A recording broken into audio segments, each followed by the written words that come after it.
여호와의 말씀이니라. 그러나 보라, 날이 이르리니 다시는 이스라엘 자손을 애굽 땅에서 인도하여 내신 여호와께서 살아계심을 두고 맹세하지 아니하고 이스라엘 자손을 북방 땅과 그 쫓겨났던 모든 나라에서 인도하여 내신 여호와께서 살아계심을 두고 맹세하리라. 내가 그들을 그들의 조상들에게 준 그들의 땅으로 인도하여 드리리라.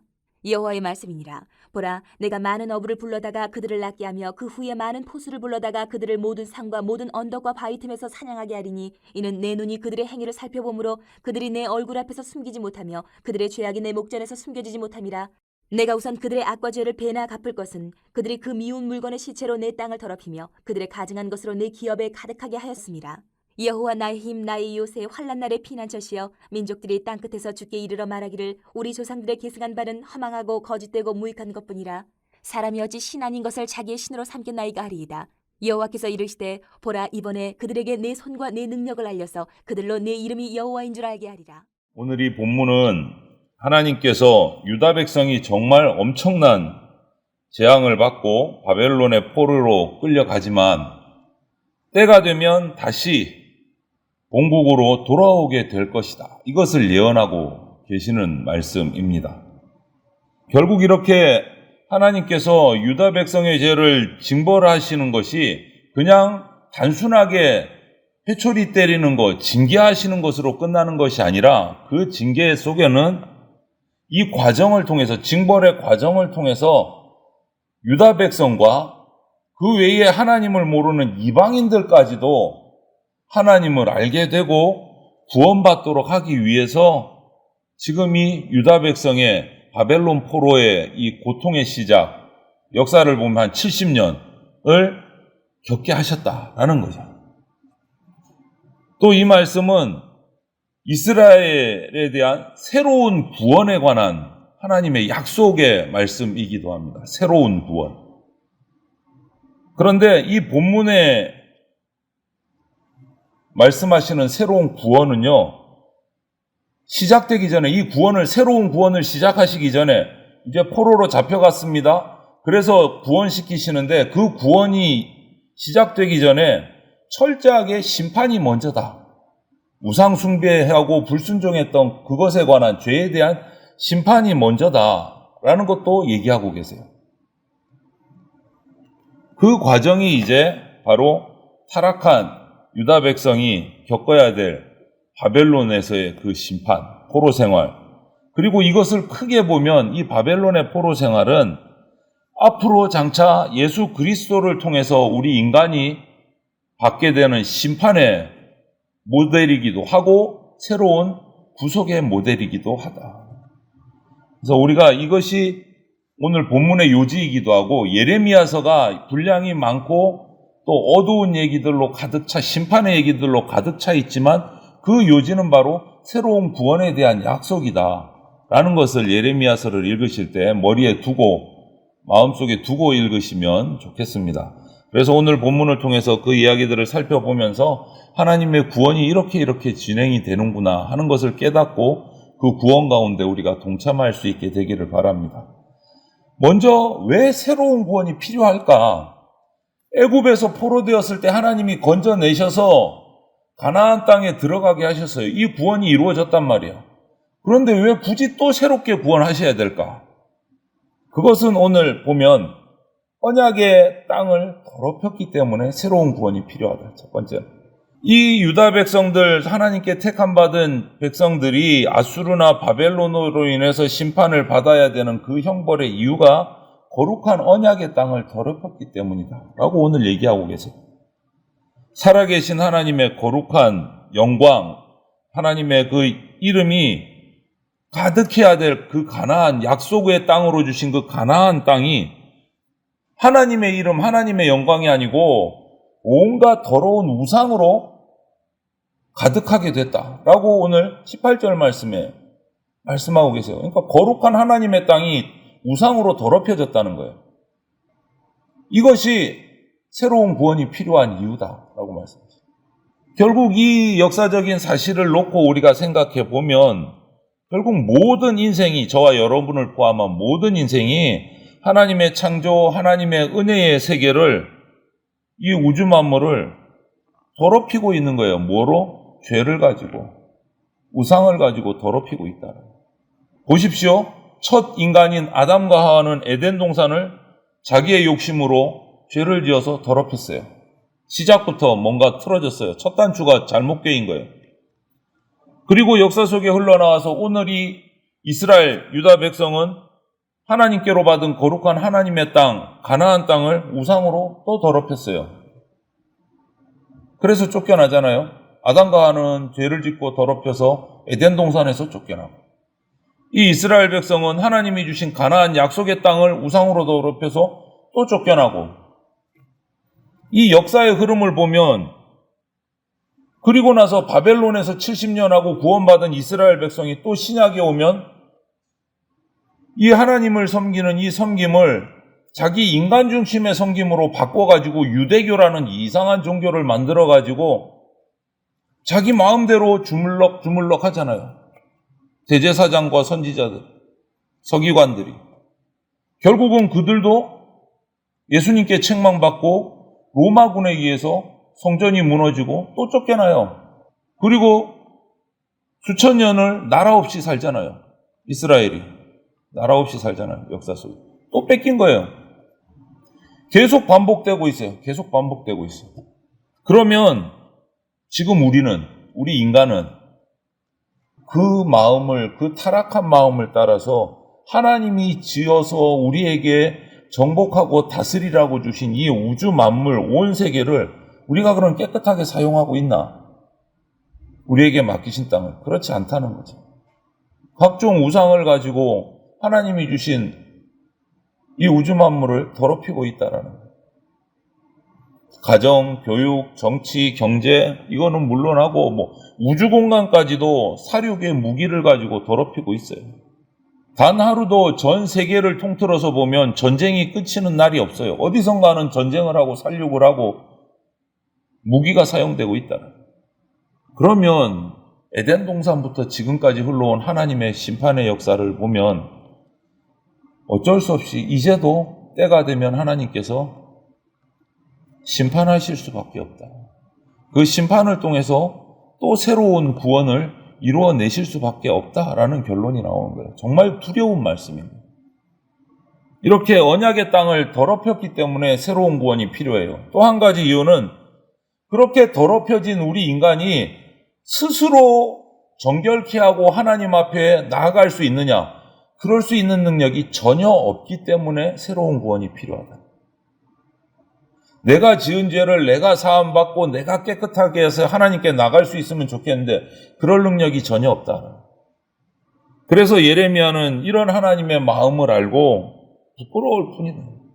그래서 19절에 이런 표현이 있습니다. 우리 조상들의 계승한 바는, 조상들로부터 물려받은 것은 허망하고 거짓되고 무익한 것뿐이다. 우리 조상으로부터 역사 속에서 물려받은 것은 하나님 앞에 영광스러운 게 하나도 없다는 거예요. 허망하고 거짓되고 무익한 것뿐이다. 고백할 수밖에 없는 거예요. 거룩한 선민들이 오랜 역사를 통해서 하나님의 특별하신 권능과 은총을 잊고서도 역사적으로 계승한 것이, 물려준 것이, 또 물려받은 것이 허망하고 무익한 우상숭배밖에 없다. 그래서 온 인류가 결국은 이 타락한 죄악 때문에 스스로 구원받을 수 있는 가능성이 단 1도 없다. 그래서 하나님의 새로운 구원이 필요하다라고 말합니다. 그러면 어떻게 구원하실까? 다시는 14절을 보면 이런 말씀이 있어요. 여호와의 말씀이니라. 그러나 보라, 날이 이르니 다시는 이스라엘 자손을 애굽 땅에서 인도하여 내신 여호와께서 살아계심을 두고 맹세하지 아니하고, 이렇게. 아니, 하나님을 맹세하지 아니한대요. 구원하는데. 어떤 하나님이요? 애굽에서 모세를 통해서 구원하신 그 하나님의 살아계심을 두고 그런 방법으로는 구원하지 않겠다는 거예요. 이제는 들어가서 그들을 끌어내는 이 모세를 이용한 방식은 사용하지 않겠다는 거예요. 그렇게 해줬더니 또 우상 숭배하더라는 거예요. 그렇게 해서 구원했더니 가나안 땅에 들어갔더니 또 우상 숭배하더라는 거예요. 그래서 앞으로 구원하실 이 구원의 방법은 그런 방법이 아니고, 사람을 통한 방법이 아니고 오직 하나님의 은혜로 될 것이다 라는 것을 얘기하고 계십니다. 새로운 은혜의 구원, 은혜의 계약을 말씀하고 계신 거예요. 그러면 이 새로운 구원의 방법, 새로운 은혜의 계약은 어떻게 될까? 그 계약을 위해서 필요한 것이 있어요. 먼저 그 은혜의 계약을 시작하기 전에 하나님께서 16절에 이렇게 말씀하십니다. 여호와의 말씀이니라 보라 내가 많은 어부를 불러다가 그들을 낫게 하며 그 후에 많은 포수를 불러다가 그들을 모든 산과 모든 언덕과 바위 틈에서 사냥하게 하리니. 이게 무슨 말씀이냐? 바벨론을 통해서 포로 생활을 통해서 우상 숭배에 물든 선민들을 철저하게 색출을 해서 그들이 회개하는 자리에 나오도록 하겠다. 만약에 회개하지 않는 한 다시는 약속의 땅에 돌아오지 못하게 하겠다. 구원받으려면 회개가 먼저 돼야 된다. 철저하게 인간 중심의 이런 생각들을 뿌리 뽑고 나서 새로운 구원을 시작하시겠다 말씀하십니다. 철저하게. 옛날 광야에서 애굽 시절의 우상을 섬기다가 모세의 인도를 따라 광야로 나온 이스라엘 백성들 하나님 어떻게 하셨습니까? 끝까지 그 애굽 땅에서 섬기던, 애굽에서 나왔음에도 불구하고 애굽에서 섬기던 우상을 붙들고 있던 그 애굽의 세대들은, 불순종하던 그들은 40년의 광야 생활을 통해서 다 죽도록 만드셨어요. 그리고 광야에서 태어난 새로운 세대가 가나안 땅에 들어가게 하셨어요. 신약으로 넘어와서 보십시오. 또 우상 숭배로 인본주 인간 중심의 사상으로 물들었던 유대인들 어떻게 됐습니까? 성전 중심, 하나님 중심이 아니고 성전 중심이 된 그들 어떻게 됐습니까? 이 역사 속에서 로마에 정복당해 가지고 완전히 성전이 폐허가 되고, 그들이 그렇게 애지중지하던 성전이 폐허가 되고 성전은 완전히 없어지고, 예수님 말씀대로 돌 위에 돌 하나도 쌓이지 않고 다 무너지고 불타고 전 세계로 쫓겨나서 떠돌이 생활을 하면서 철저하게 척결이 돼버렸어요. 이 같은 원리는 장차 예수님이 오셔서 재림하셔서 심판하실 때도 이 방법은 동일하다라고 말씀하시네요. 동일하다. 당신의 나라를 하나님이 세우시기에 올바르게 온전하게 세우시려면 그 전에 이 땅에 있는 우상 숭배, 인간 중심의 모든 것들을 다 정리하실 것이다. 그리고 나서 구원하신다. 어떤 방법으로? 오직 하나님의 방법, 하나님의 힘으로 구속을 이루신다. 그것이 21절 말씀이에요. 21절 뭐라고 하십니까? 여호와께서 이르시되 보라 이번에 그들에게 내 손과 내 능력을 알려서 그들로 내 이름이 여호와인 줄 알게 하겠다.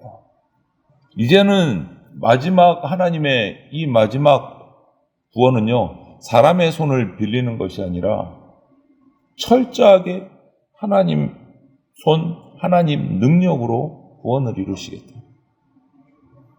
오직 예수 그리스도의 십자가 은혜로 성령님의 사역으로 모든 구원 사역을, 구속 사역을 이루어 가시겠다라고 예레미야서에서 이미 예언하시는 거예요. 역사는 되풀이됩니다. 앞에서도 말씀드렸지만 에덴 동산에서 또 애굽에, 그리고 신약 시대 유대인들의 성전 중심의 유대교, 이 모든 것들이 반복이에요. 똑같아요.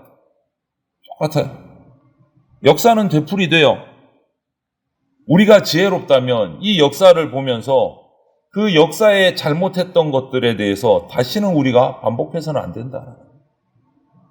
반복해서는 안 된다. 성도들은 이 새로운 하나님의 구원의 은혜 안에서 동참해서 복된 존재가 돼야 됩니다. 또 똑같은 실수를 범해서는, 똑같은 죄를 범해서는 안 된다는 거예요. 그러면 어떻게 해야 되나? 17절 말씀에 이는 내 눈이 그들의 행위를 살펴보므로 그들이 내 얼굴 앞에서 숨기지 못하며 그들의 죄악이 내 목전에서 숨겨지지 못함이라.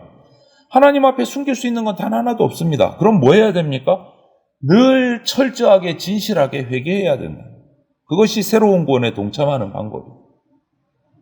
하나님을 우리가 인간이 속일 수 없어요. 절대로. 그 무엇 하나도. 그런데 이 역사를 보면 계속 속이려고 해왔어요. 이제는 그걸 또 반복해서는 안 된다라는 거예요. 하나님 앞에서.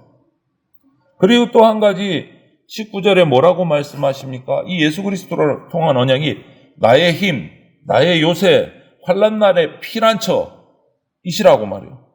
이 하나님 예수 그리스도를 믿고 신뢰하고 지금 어둡고 지금 힘들고 고난받을지라도 그 약속의 하나님을 믿음으로 힘과 요새와 피난처가 되시는 하나님께 의탁해서 내 삶을 그분 안에서 살아가야 될 새 구원에 동참할 수 있다.